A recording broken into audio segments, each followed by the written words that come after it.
Bienvenidos a la Esquina Montessori. Este es un espacio del Centro de Orientación Familiar María del Carmen Wilde. Yo soy Micaela Belmonte. El tema de hoy es sobre la educación en la libertad. Este tema lo quiero explicar desde la visión Montessori y para eso me gustaría compartir las experiencias que yo he tenido que me han motivado a ir por este camino. La primera experiencia que he tenido ha sido cuando lo vi a mi sobrino ir a su escuela. Él iba a una escuela Montessori y lo vi feliz y eso me llamaba la atención. Estaba feliz de ir a la escuela y yo no sabía nada, no había escuchado de qué se trataba, pero me llamaba la atención el entusiasmo que él tenía en relación a su escuela. Después de unos años ya de mamá, tuve la oportunidad de visitar una escuela Montessori en un ambiente de 3 a 6 años y me llamó muchísimo la atención la armonía de este espacio. Primero, me impresionó que había silencio, que no escuchabas niños gritando. No era que no hablaban, había niños conversando en una voz baja. Había una profesora hablando con otro niño. Veía a una niña en el suelo trabajando. Yo no entendía qué materiales estaban usando, pero me acuerdo haber visto una cadena larguísima y parecía que una niña estaba contando bolita tras bolita con mucha atención. Y esta vez yo estaba visitando toda la escuela en general. Me acuerdo haber vuelto a esta misma sala y habrán pasado unos 30 o 45 minutos y estaba la misma niña con la misma cadena larguísima y estaba casi por acabar, pero seguía trabajando sola y por su cuenta y no había parado de contar en esos 45 minutos que yo había ido y vuelto. Entonces estaba yo súper impresionada, encantada con esta idea y sí, convencida de que algo aquí funcionaba bien. Finalmente, visitando un ambiente de niños menores de 3 años, ya me terminé de convencer porque los veía tan chiquititos y trabajando independientemente, como orgullosos de poder hacerlo solos. Me acuerdo, este primer ambiente que visité, me impresionaba cómo una niña caminaba. Estaba en pañales, llevando su charola, con unas tarjetas. Yo no entendía qué es lo que estaban haciendo, pero había otra niña limpiando su cuchillo, otra niña lavándose las manos, un niño peinándose y así, distintas actividades, pero lo hacían en silencio, como en armonía. No es que había un silencio que asustaba, sino que no existían gritos, era un caminar armónico en el ambiente. Y aunque yo nunca había ido a una escuela Montessori, había algo de esto que resonaba en mí. Era una familiaridad. De alguna manera sentía que esto iba conmigo. Y es porque cuando uno visita estos ambientes, la impresión que te da es este ambiente de familia, de hogar. No es como el ambiente de institución donde estás lejos de tus papás. Es algo como que sientes que tú conoces. Hay una belleza que la puedes ver, que la puedes reconocer en otros lugares familiares. Entonces yo pensaba, ¿cómo ha hecho Montessori para traer el ambiente del hogar a la educación? Eso era lo que yo quería averiguar, porque habían cosas que parecen sentido común, que uno las vive sin teorizarlo y sin darse cuenta, pero me interesaba muchísimo cómo traer esto a un ambiente educativo. Y yo pensaba de todos modos, si mis hijos no tienen la oportunidad de entrar a esta escuela, yo tengo que vivir esta filosofía porque me encanta y me doy cuenta, aunque no la entienda todavía, sé que es lo verdadero y lo que se merecen.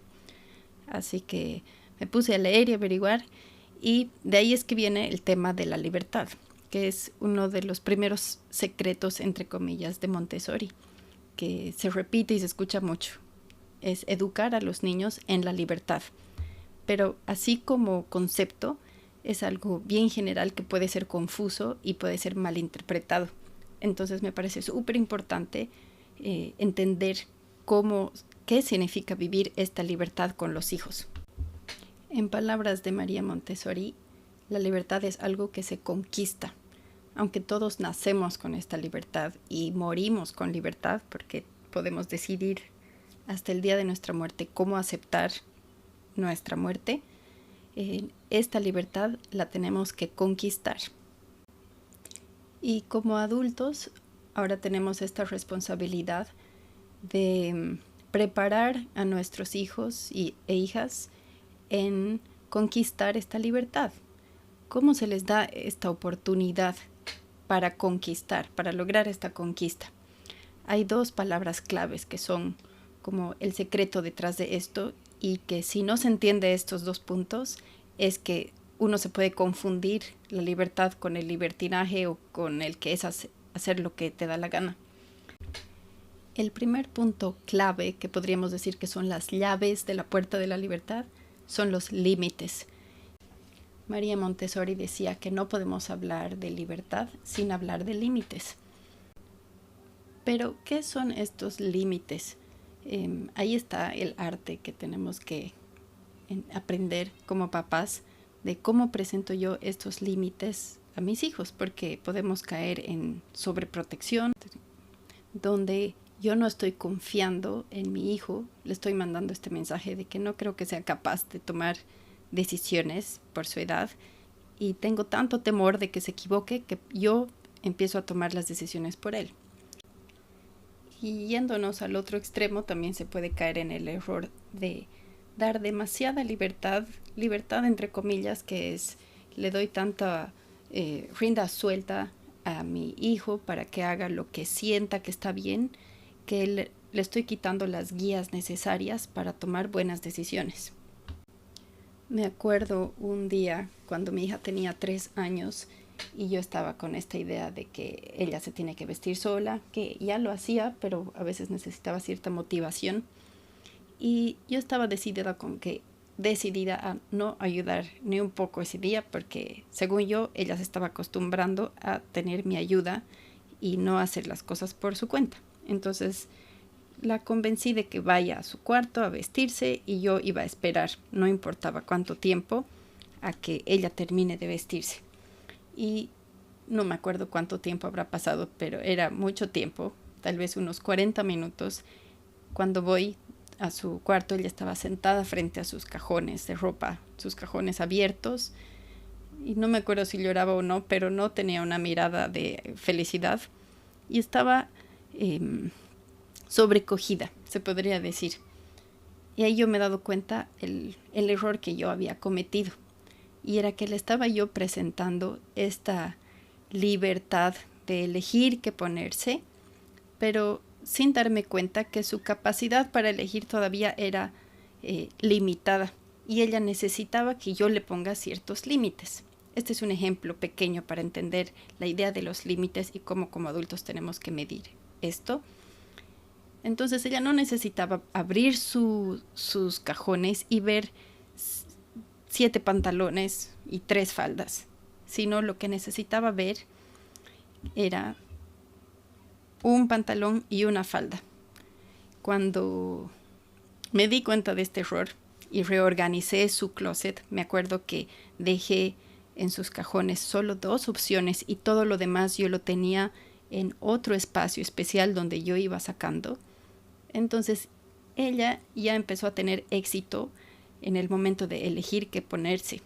Y no era que no quería vestirse sola, y no era que no podía, sino que no podía decidir porque habían muchísimas opciones y ella todavía no estaba entrenada para tomar ese tipo de decisiones.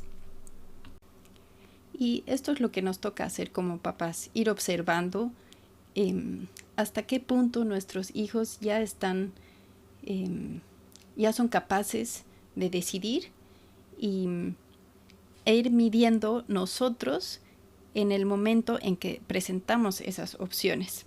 Al principio serán opciones limitadas y poco a poco se irán ampliando según lo que vemos en su capacidad de decidir, porque el tema de la libertad no está solo en decidir, sino en decidir bien. Lo que queremos es enseñarles a tomar la mejor decisión para su bien. Y con esto viene el siguiente secreto. la siguiente llave de la puerta de la libertad, que sería las consecuencias. Estas consecuencias, el vivir las consecuencias de tus decisiones, es lo que te da, lo que te enseña y lo que te avisa que la decisión que has tomado estaba bien o estaba mal. Ahora, yo entiendo como mamá que este tema es bien difícil de aceptar, pero es muy importante que lo entendamos y que lo vivamos. Es difícil ver que mi hijo está tomando una decisión equivocada y no asumir por él la consecuencia.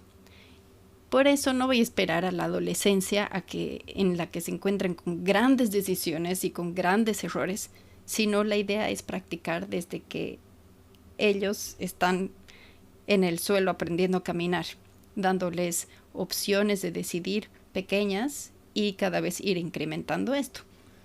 Entonces, ¿cuál es el secreto de estas consecuencias? ¿Por qué son tan importantes?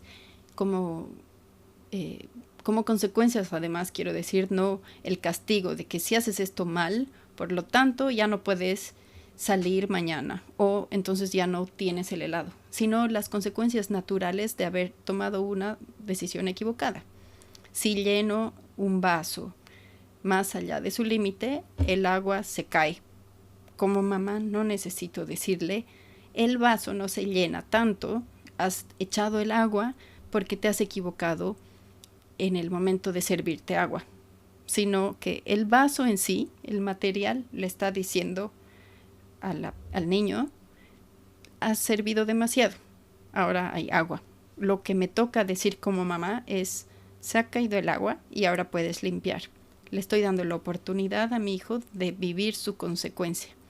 En vez de, ante el error, en el momento que veo que mi hija o mi hijo han tomado una mala decisión, en vez de que la consecuencia sea mi enojo, mi reacción debería ser ayudarlo a vivir y aceptar esa consecuencia natural del error que han cometido. Tengo un ejemplo, no sé si es un buen ejemplo, pero el otro día mi hijo de 6 años quería meter su camión, que generalmente está afuera en el arenero.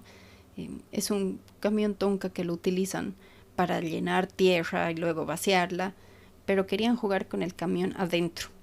Entonces yo tenía dos opciones de decir, no, este camión es para afuera, no metemos el camión con tierra adentro, que es lo que le diría a mi hijo de 2 años.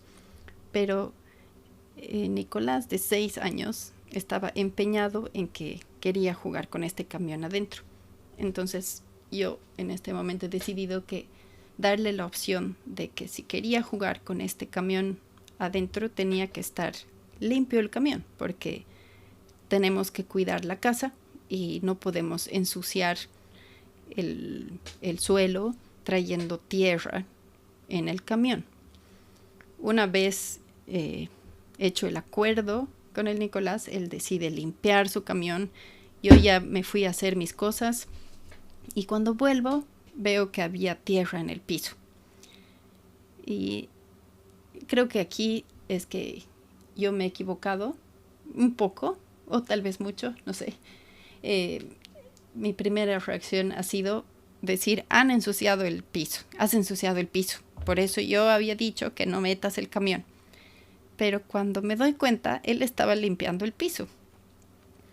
Entonces traté de callarme, de comerme las palabras que había dicho y dejarlo que limpie, porque me gustaba que él estaba asumiendo esta consecuencia, ¿no? De él no limpiar bien el camión, y como se había comprometido a que no iba a ensuciar el piso, lo estaba limpiando sin que yo le tenga que decir. Pero ahí he cometido el siguiente error, que ha sido, si limpias el piso con un trapo, lo vas a ensuciar más. Tienes que limpiar primero con una escoba. Y ahí ya, como mamá, metí totalmente la pata y el Nicolás perdió la paciencia, y después, cuando ya pudimos hablar, me dice, yo estaba limpiando el piso y el rato que tú me has dicho que debería usar la escoba me ha dado ganas de dejar de limpiar el piso. Y con estas palabras el Nicolás me enseñó que él lo estaba haciendo, él se estaba haciendo cargo responsable de su error. Y yo, al meterme como madre metiche, le he transmitido este mensaje de que no confiaba en él. Y lo único que he provocado no ha sido que se haga responsable, sino que quiera abandonar esta consecuencia que él estaba asumiendo. Y es bien fácil equivocarse. Estoy tratando de justificarme, pero me ha parecido un buen ejemplo para explicar el tema de dejarlos vivir sus consecuencias, y especialmente con estos temas tan simples que es el piso sucio. No es algo terrible de lo que nos tenemos que pelear, sino son oportunidades para que nuestros hijos puedan entrenarse en decidir bien. Luego, volviendo atrás, tratando de ver qué hubiera sido lo ideal, pienso que lo ideal hubiera sido que yo lo vea limpiar y le muestre la escoba por si la quiere usar, y dejarlo que él embarre la tierra en el suelo y que se dé cuenta que no era buena idea empezar con el trapo, sino que tenía que usar la escoba. Y si yo no me metía, él probablemente hubiera usado la escoba y después el trapo, porque lo que él me quiere demostrar es que él era capaz de tomar una buena decisión. Y ese día yo no lo he dejado que me muestre eso. Y me gustaría terminar este audio con unos tips, ya habiendo hablado de lo que es la libertad y que necesitamos los límites y las consecuencias para ganarse y conquistar esta libertad. Como papás necesitamos acordarnos de no proteger a nuestros hijos de las equivocaciones. Tenemos que dejarlos vivir las consecuencias, darles la oportunidad de reparar sus errores. Si es algo que sobrepasa su capacidad, acompañarlos en este proceso de reparación y modelar la conducta. Sí, muchas veces va a pasar, que a mí me ha pasado muchas veces, como en el anterior ejemplo que les conté, que me equivoco. Y a mí también me toca reparar mi equivocación. Entonces es bueno que no ocultar nuestros errores delante de nuestros hijos, sino mostrarles que nosotros también nos equivocamos y pedimos perdón, y cuando es posible reparamos lo que se pueda. Entonces una manera de enseñarlos esta reparación, hacer estos actos de reparación, es nosotros hacerlo primero, dando el ejemplo, modelando lo que esperamos de ellos y aceptando abiertamente nuestros errores. Con esto cierro este tema, que no he logrado hacerlo más corto, pero me parecía importante compartirlo. Agradezco a los que han escuchado, los que están escuchando, y agradezco una vez más al Centro de Orientación Familiar María del Carmen Wilde por abrir este espacio a la esquina Montessori. Yo soy Micaela Belmonte y con esto me despido. ¡Feliz semana!